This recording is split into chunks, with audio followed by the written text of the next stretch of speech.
on a stress test. Aquí estamos, ¿no? Trabajando en lo que han llamado stress tests energéticos, evaluando los proyectos, qué hay, qué no hay. ¿Es posible esa independencia energética? Parece que Europa está abocada a ello, pero ¿van a ser capaces? Emmanuel Macron era muy optimista, sobre todo porque además también puede vender mucho hidrógeno verde. Yolanda Moratilla, presidenta del Comité de Energía del IEE y profesora en la Universidad de Comillas y CAI. Muy buenas noches, ¿cómo estás? Hola, muy buenas tardes, estupendamente. Y creo que está también Diego Mateo con nosotros, experto energético. Diego, muy buenas noches, bueno, buenas tardes. Hola, buenas tardes. Bueno, los dos, ¿es posible esa independencia energética? Esto que estamos viendo en el Mar del Norte. Ahora entraremos en si España está, no está o qué está haciendo, pero ¿veis factible lo que allí se ha logrado? ¿Veis factible el objetivo de 500 gigavatios de aquí a 2050, perdón, 300, de aquí a 2050? ¿Veis factible que todo esto se produzca a través de esa energía eólica marina? ¿Y hasta qué punto esto en realidad va a ser independencia o va a ser que unos estados ganan frente a otros? Bueno, si queréis empiezo yo. Claro. Yo pienso que la eólica marina, desde luego, es una de las renovables que hay que potenciar. No sé si en España vamos a tener mucho éxito con ello debido a la aceptabilidad social, que no está muy bien vista. Pero no pienso yo que la independencia energética venga por la eólica marina. Ni por la eólica marina ni por ninguna de las energías no gestionables, digamos, que son esencialmente la eólica y la solar. Yo pienso que o vamos a energías gestionables, que pueden ser renovables, y si no, obviamente tendremos que abrir el camino hacia los SMR, hacia la tecnología nuclear, que ya también se está abriendo en muchas partes de Europa. Y con esto sí que podríamos llegar a tener una independencia energética. Si no, realmente en el momento en el que tengamos, aunque sea la eólica marina, que tiene unos rendimientos mucho mejores que la eólica terrestre, pero vamos a necesitar energías de respaldo y las energías de respaldo, por ejemplo, en España es gas, por tanto, a independencia no vamos a ir. Es un paso bueno, yo creo, en buena dirección el centrarnos en la eólica marina, pero no creo que vayamos a conseguir la independencia energética solo con ella. Ahora ahondamos en esa otra parte, porque Emmanuel Macron, por ejemplo, presente en esa conferencia en el Mar del Norte, ha hablado mucho de las centrales nucleares, como comenta, de la creación de hidrógeno verde, de elevar la capacidad productiva e industrial de esas energías. Ahora vamos con ello, pero en ese foco de renovables y en ese impulso fuerte, dice, independencia energética no, pero Diego, sí un paso también importantísimo, ¿hasta qué punto la cobertura es necesaria, especialmente en una zona que está volviendo al carbón por la afectación de lo ocurrido con el Nord Stream? No, lógicamente tienen que buscar soluciones y darse plazo hasta el 2050, pues tenemos tiempo suficiente. El problema es más acuciante a corto plazo. Estoy totalmente de acuerdo con Yolanda que apostar toda nuestra independencia a una tecnología que además no es gestionable, pues hace que no seamos independientes, porque en el momento en que esa tecnología pues no sopla viento, lógicamente tenemos un déficit de energía. Lo primero que tenemos que garantizar es el suministro. Esa es la primera línea que no podemos nunca traspasar, independientemente de si somos neutros o no en carbono. Lo primero que tenemos que hacer es garantizar el suministro. El que se apueste por la eólica marina, pues bueno, pues lógicamente en los mares del norte hay más recurso eólico. La eólica marina pues son grandes aerogeneradores que producen muchísima energía y se puede conseguir bastante llegar a ese porcentaje de neutralidad, pero solo basado en esto es imposible. Lo que decíamos, una tecnología de respaldo como la nuclear, que también es neutra en carbono, la nuclear al final no emite CO2, pues no podemos demonizarlo. Toda esta energía que no es gestionable, mientras no avancemos en el almacenamiento, es imposible que lleguemos a una independencia con estas tecnologías. Y almacenamiento no solo tiene que ser hidrógeno, sino que también en España, por ejemplo, la hidráulica de bombeo es la manera más eficiente y más barata de poder almacenar energía. Me permiten, la pregunta es un poco simple, pero se la suele hacer todo el mundo cuando se está hablando de estos temas. ¿Esto por qué no se ha hecho antes y se va a hacer algo al respecto? Lo digo en concreto con el asunto del almacenamiento, porque parece como que no tenga sentido. Si todo el mundo veía claro que las renovables, el problema fundamental era el almacenamiento, ¿por qué nadie atajó este problema primero? ¿No era rentable? No, porque no se ha apostado por un almacenamiento. O sea, el almacenamiento tenemos, la hidráulica de bombeo es un almacenamiento que está ya muy desarrollada, lo que pasa es que requiere de grandes infraestructuras y de un acuerdo prácticamente medioambiental, ¿no? Porque vas a utilizar una cuenca de un río para poder tener una presa con la que poder tener un agua y bombearla y demás historias. Entonces, son decisiones que se toman a largo plazo. En España, que podemos tener hidráulica de bombeo, no nos ponemos de acuerdo ni siquiera en los trasvases del agua para tener una independencia alimentaria también tan necesaria. Entonces, por eso no se ha avanzado. En Europa no tienen esta capacidad porque no tienen una orografía tan benévola como la que Dios nos ha concedido a España, sino que tienen otro tipo de orografía en países que son muy llanos, con lo cual no pueden hacer esta hidráulica de bombeo. Entonces, ¿cuál es la apuesta? Pues todo lo que se ha avanzado ahora en almacenamiento, lo que vienen a ser pues baterías, hidrógeno y demás historias. Lo que pasa es que las renovables hemos empezado ahora a correr. Claro, ese correr nos está llevando a que nuestro sistema energético tenga pues cosas tan poco normales como que los fines de semana tengamos durante 7 horas la energía a 0 euros y unas horas más tarde cueste 140 euros el megavatio. Entonces, estamos dejando unos desequilibrios muy grandes, que únicamente con el almacenamiento podremos equilibrar un poco el sistema. Bueno, pues yéndonos ya a esa energía nuclear y preguntando, bueno, no sé si Yolanda quiere decir algo al respecto del almacenamiento, de si de eso no es rentable, de la apuesta.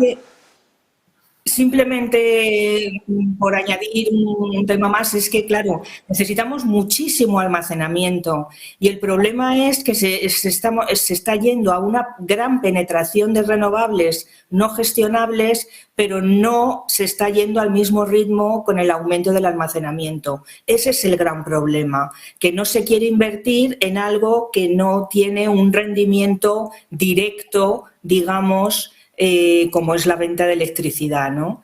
Entonces, no se quiere invertir en almacenamiento porque, por ejemplo, es lo mismo. ¿Por qué no hay muchas más centrales de termosolar? Pues precisamente por el almacenamiento. No se quiere invertir en encarecer una tecnología por meter el almacenamiento. Pero es que realmente se está permitiendo, pero no se debería permitir introducir más renovables no gestionables si no fueran acompañadas de almacenamiento. Esa es mi opinión. Bueno, sí, eso supone... No, digo, sí. Yo te añadiría una cosa, que es que si no las acompañamos de almacenamiento, no vamos a invertir en más renovables. Es decir, la solar en este momento está llegando un momento, y como hay tanta solar, que cuando hace sol, la energía vale 0. Entonces, los que montan una planta solar dicen, bueno, la energía la voy a vender a 0, entonces no voy a montar plantas solares porque no me sale rentable. Si no tengo un almacenamiento en el que pueda almacenar esa energía para luego venderla a un precio más caro, pues o cambiamos el sistema o va a haber un retraso en la ejecución de todo ese plan de renovables que tenemos debido a que no tenemos ese almacenamiento por detrás. Y ahora yendo escuchándoles a los dos, y yendo a esa parte que comentaba al principio Yolanda, de que hay que apostar o no, pero hacerlo decididamente, seguramente por esa independencia energética, y en ese punto entra un mix que Francia claramente quiere poner en marcha. Emmanuel Macron, allí donde va, habla de energía nuclear, habla de las centrales que tienen, al punto de que hemos visto, y esto aprovecho para preguntarles, porque ha cerrado ya la última Alemania, central nuclear me refiero, y sin embargo se han puesto a comprarles energía a Francia.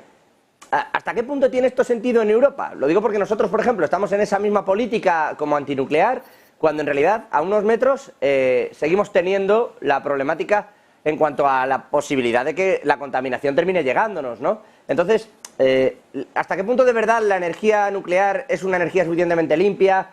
¿Hasta qué punto de verdad puede incluirse dentro de los nuevos parámetros europeos y con todo esto hacer o que veamos un resurgir de esta industria en el viejo continente?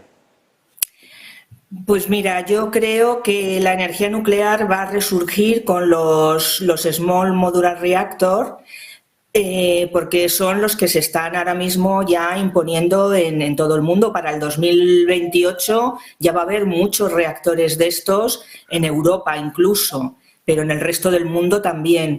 Es un resurgimiento, ¿por qué? Pues porque son sostenibles medioambientalmente, no contaminan, prácticamente tienen poquísimos residuos, que sería una de las cosas que más echa para atrás con el tema de la energía nuclear, y económicamente también no requieren de las inversiones tan grandísimas que pueden requerir la nuclear convencional.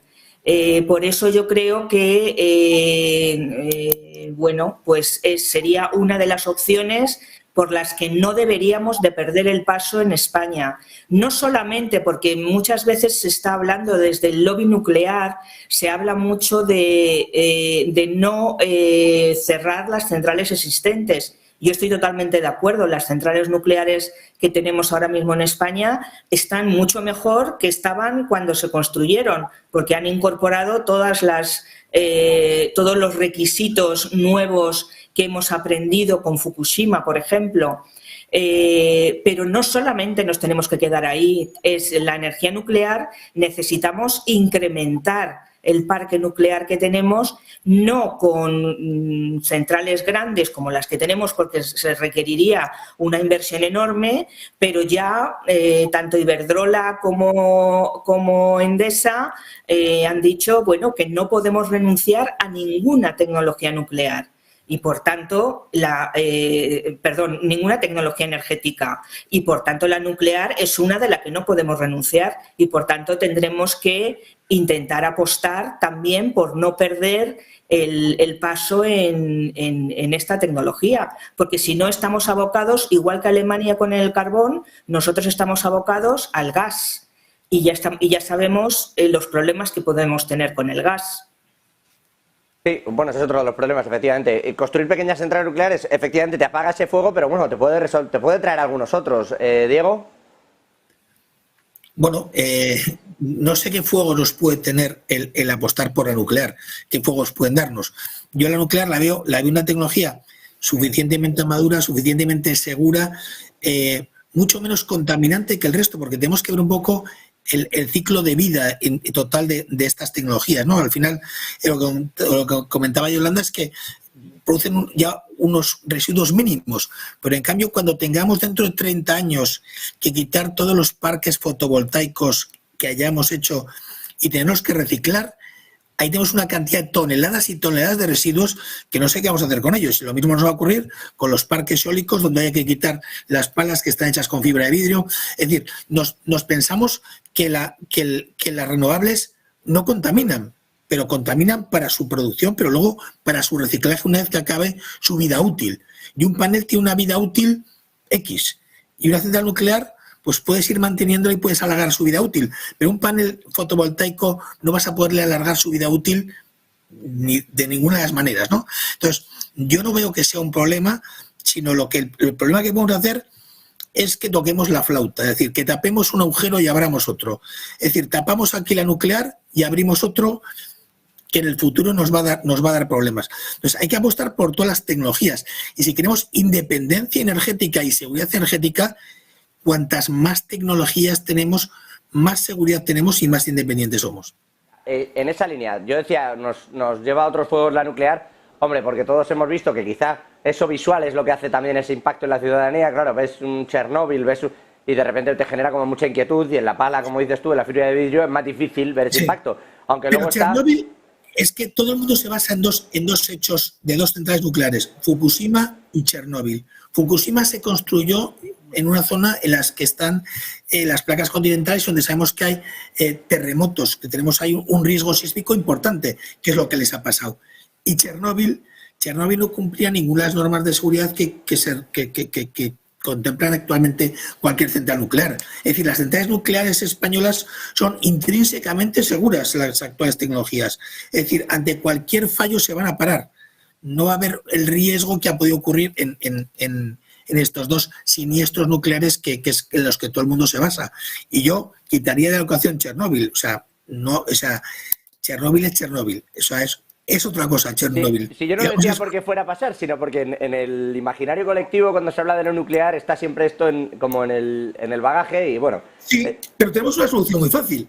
Si queremos poner centrales nucleares, pongámoslas pegadas donde ya hay una central nuclear. Trillo, le ponemos otra. Y los de Trillo van a estar encantados porque han vivido con la central, les ha dado riqueza y no tienen ningún problema, se han dado cuenta de lo seguro que es. Entonces, si queremos duplicar, pues vámonos donde ya hay centrales nucleares, donde no tenemos una posición ciudadana a poner esas centrales. ¿Y por qué Alemania está cerrando ese, o sea, dentro de su búsqueda de un nuevo mix energético? Claro, estamos viendo normativas europeas implementando el carbono, retrasos en la implementación de las medidas contra la contaminación de CO2, porque todo ideología. Luego Es ideología. Es ideología. Claro, pero ahí es donde yo quiero llegar. Entonces, y cerrar las centrales nucleares para irse al carbón, ¿eso tiene sentido incluso ideológicamente? No, bueno, es que el irse al carbón ha sido porque tenemos que tener una... O sea, el reabrir centrales nucleares y el mantenerlas por un tema de seguridad, tú tienes que ir haciendo una serie de inversiones. Nosotros en nuestro calendario de cierre las centrales nucleares, lo que no podemos decir el día que se vayan a cerrar es decir, no, vamos a continuar. Pero no, por seguridad no hemos hecho las inversiones que teníamos que haber hecho para que sean seguras. Es decir, si tú has decidido cerrarlas y no has hecho una serie de inversiones para poder garantizar esa seguridad, pues las cierras y a correr. Y ya harás las inversiones cuando tengas que hacerlas. Pero requieren su tiempo. En cambio, abrir una central de carbón es como meter leña en una chimenea, ¿no? Es decir, oye, meto carbón y se turbina. Y se turbina la política. Contaminante, me decía Diego, esto es ideología, esto es muy contaminante. Es muy contaminante, sí, pero lo que han tomado es una decisión de emergencia, porque Alemania tenía, o sea, no nos miremos, no pensemos que Alemania está en otros. Alemania tiene un problema muy, muy, muy gordo. Entonces, Alemania, para garantizar lo que he dicho al principio, lo primero que hay que garantizar es la seguridad de suministro. Alemania lo que tenía, el problema era de seguridad de suministro. Y entonces, pues arranco carbón o arranco lo que sea, para garantizar esa seguridad de suministro. Pero cerrar su última central nuclear para arrancar carbón, o sea, han hecho un mix que cualquiera entiende. Pero, lo que digo, pero lo han tenido que cerrar porque no tomó las inversiones, no hizo las inversiones necesarias que tuvo que hacer años anteriores. Es decir, por seguridad, tú no puedes no cerrar la central nuclear porque dices, bueno, hemos llegado hasta aquí y hasta aquí se garantiza la seguridad. Si quiero seguir con esta central abierta, tengo que hacer toda una serie de inversiones. Por así decirlo, no paso la ITV, ¿no? Es decir, si no paso la ITV no me dejan arrancarla. Para pasar la ITV de la central, tengo que hacer toda una serie de inversiones. ¿No las has hecho? Pues no puedes arrancarla. Pero lo mismo te pasa con un coche. Si no pasa la ITV, la policía te dice, se queda aquí su coche y usted va andando. Digo, pues me compro una bicicleta. Pues me compro una bicicleta para poder. Sí, pero es que no puse la ITV. Pero contamina menos, Diego, la bicicleta. No, si es eléctrica, algo contamina también porque la cargamos con energía. Yolanda, a este respecto, decía yo, está Alemania intentando cambiar el mix. Claro, la presencia hoy de Scholz, a quien cada vez le cuesta más que le entre el cuello en las camisas y ver cómo entra en todo esto, porque claro, entre la popularidad que tiene en Alemania, lo que está sufriendo en cuanto a la subida de precios por todo este cambio en el mix, etcétera, etcétera. Hoy Alemania era actor fundamental en el Mar del Norte buscando esa energía renovable.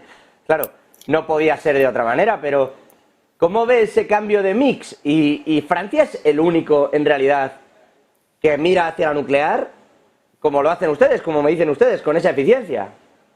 Bueno, yo creo que Alemania está errando totalmente su política energética. Es normal que quiera buscar cualquier cosa, se agarra como a un clavo ardiendo a lo que sea. Pero tenemos que pensar una cosa, por introducir simplemente otro detalle. Las energías renovables, en cuanto a los materiales, las materias primas críticas o estratégicas, no son renovables, porque no vamos a tener suficientes materias primas críticas como para estar constantemente construyendo aerogeneradores, construyendo paneles solares, etcétera. Es decir, tenemos que empezar a tener mucho cuidado, que ya la Unión Europea está alertando sobre eso, de no poner todos los huevos en la misma cesta y diversificar más, porque si lo que estamos buscando es independencia energética, podemos tener un cuello de botella en las materias primas críticas, concretamente para la energía solar y para la energía eólica. Alemania, un gravísimo error de estrategia y de falta de previsión total, pero en España todavía estaríamos peor, porque si en España se sigue adelante con el calendario de cierre de las centrales nucleares, tenemos que seguir con el gas. Todas las de carbón, ante unas necesidades que tuviéramos de falta de suministro, se están destruyendo. Es decir, las tenemos desmanteladas. Nosotros ni siquiera podríamos tirar de carbón, aunque contaminásemos muchísimo. Por tanto, realmente en España también, si el calendario de cierre de las nucleares sigue adelante, podemos llegar a tener un problema serio, importante, sobre todo si nosotros no tiraríamos de carbón, pero sí de gas. Imagínate que Argelia pues nos cierra el suministro del gas, pues tendríamos un problema serio, realmente. Eso lo vamos a ver también dentro de uno. No quiero meterles a ustedes tampoco dentro de ese, bueno, de esta diatriba política. Prefiero preguntarles en lo que es el aspecto puramente energético, pero porque dentro de eso tiene uno la sensación, y permítanme ese matiz, por si acaso quieren añadir algo, de que países, por ejemplo, como España, lo que están con toda esta revolución energética es perdiendo oportunidades una vez tras otra. Esa es la sensación que da cada vez que se construye un nuevo marco. España se queda detrás, incluso, o a pesar de tener esa orografía privilegiada que comentaba Diego. Bueno, les dejo esa perla, no les hago meterse en política. Pero saliendo de ahí, hablamos de ahora de los cambios de mix, de lo que está haciendo Alemania, de que Francia se apuesta por ello. ¿Qué se va a hacer de forma conjunta? Porque aquí está un poco el kit de la cuestión en todos los aspectos en Europa. O se avanza por fin de forma conjunta o parece muy complejo que logremos ninguna solución real. Sí, bueno, pues sí es así, pero sobre todo porque las políticas vienen desde Europa. Las políticas están en Europa y el marco regulatorio lo de Europa y se transpone al resto de países. España somos una isla energética, con lo cual, siendo isla energética, podemos igual hacer cosas diferentes que el resto. Y en Europa, al final, cada país miembro va a tirar por su mix y por su tecnología y por sus propios problemas. Y aquí no va a haber nada de solidaridad entre países y demás historias, en absoluto. Cada uno va a tirar por lo suyo, porque está claro que el que tenga un coste energético más barato le va a hacer más competitivo y su economía va a ir mejor. Yo entiendo que Francia apueste por la nuclear, tiene nuclear, le sale el kilovatio mucho más barato que lo que puede ser el resto. También la nuclear tiene sus problemas, lo que decíamos, pues Francia ha tenido este verano problemas en la refrigeración de las nucleares por la sequía que había y demás historias, pero bueno, pero es una tecnología que cada uno apuesta por la suya. En España, si vemos por qué nos quedamos fuera, pues bueno, pues en Europa la verdad es que no pintamos mucho, somos más un quebradero de cabeza para muchas cosas, y en el tema energético pues somos una isla, con lo cual tampoco tenemos tanto que aportar, porque nuestra conexión con el resto de Europa no es tan grande. Es decir, la parte eléctrica tenemos una conexión muy pequeña, con lo cual no somos parte de la solución, a no ser de que la apuesta de Europa fuera porque la interconexión de España con el resto de Europa fuera mucho mayor.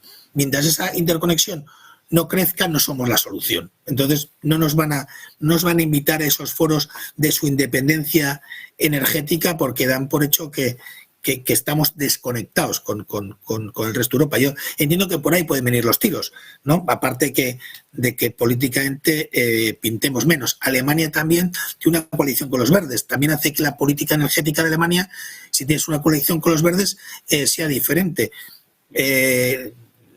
Aquí estamos destruyendo presas.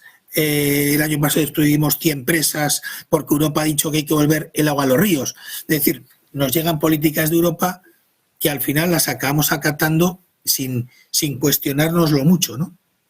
Sí, también depende en Europa quién seas, porque es distinto ser Francia que puede imponer perfectamente ser un centro neurálgico de distribución de electricidad, porque tiene su electricidad nuclear, ser un centro de distribución de hidrógeno, porque tendrá su hidrógeno rosa, que aunque no sea verde, pero es exactamente igual de limpio que el verde.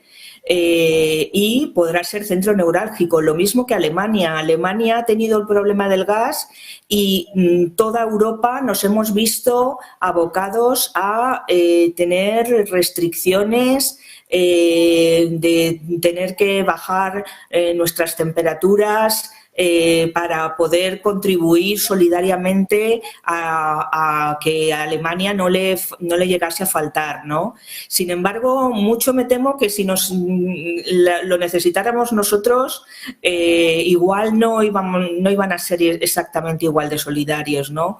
Por tanto, yo creo que hay dos países muy fuertes, Alemania y Francia, que pueden, de hecho se está viendo que pueden imponer un poco las políticas energéticas europeas, aunque totalmente de acuerdo que cada país y cada Estado miembro, como tiene su política interna, va a explotar lo que pueda y las riquezas que más tenga en cada momento. Eso es así. Perdónenme, antes de dejarle marchar, pero por hacernos una idea, con este acuerdo, por ejemplo, hoy, 130 gigavatios de electricidad esta década, 300 para 2050. ¿Para cuánto da para abastecer esto? O sea, mentalmente, cuando hablamos de este tipo o de esta cuantía, ¿para qué da? Bueno, es mucho, realmente es triplicar la potencia eólica marina, es mucho, pero tampoco va a ser suficiente como para una autonomía basada exclusivamente, como hemos dicho ya al principio, en la eólica marina, entre otras cosas porque todos los megavatios que tengamos de eólica marina tienen que tener su tecnología de respaldo en cada país equivalente, ¿no? Exactamente para lo que da, ahora mismo no se me ocurre ningún ejemplo que ponerte para verlo, ¿no? Pero realmente multiplicar por 3 y que ya hay bastante en energía eólica, a mí me parece mucho, realmente. Yo no sé si a Diego se le ocurre algún ejemplo metafórico, es que a mí tampoco... la verdad es que, o sea, yo al final, pues España, por ejemplo, consume al día 800 gigavatios, pues de media más o menos, pues te haría 3 horas de esa instalación para el consumo de España en un día, ¿no? Actualmente, esos 300 gigas. Pues más o menos ese sería el incremento de producción eólica marina, para que nos hagamos una idea con este nuevo acuerdo al que se le ha dado tanto bombo en el Mar del Norte. Yolanda Moratilla, Diego Mateos, gracias a los dos, como siempre, por estar aquí, por explicarlo y por intentar traérnoslo cerca, que es como se hace más comprensible toda esta realidad, que a veces es compleja. De todas formas, y por lo visto, de momento la independencia energética de Europa tiene mucho camino que andar. Gracias. Gracias a vosotros. Un saludo.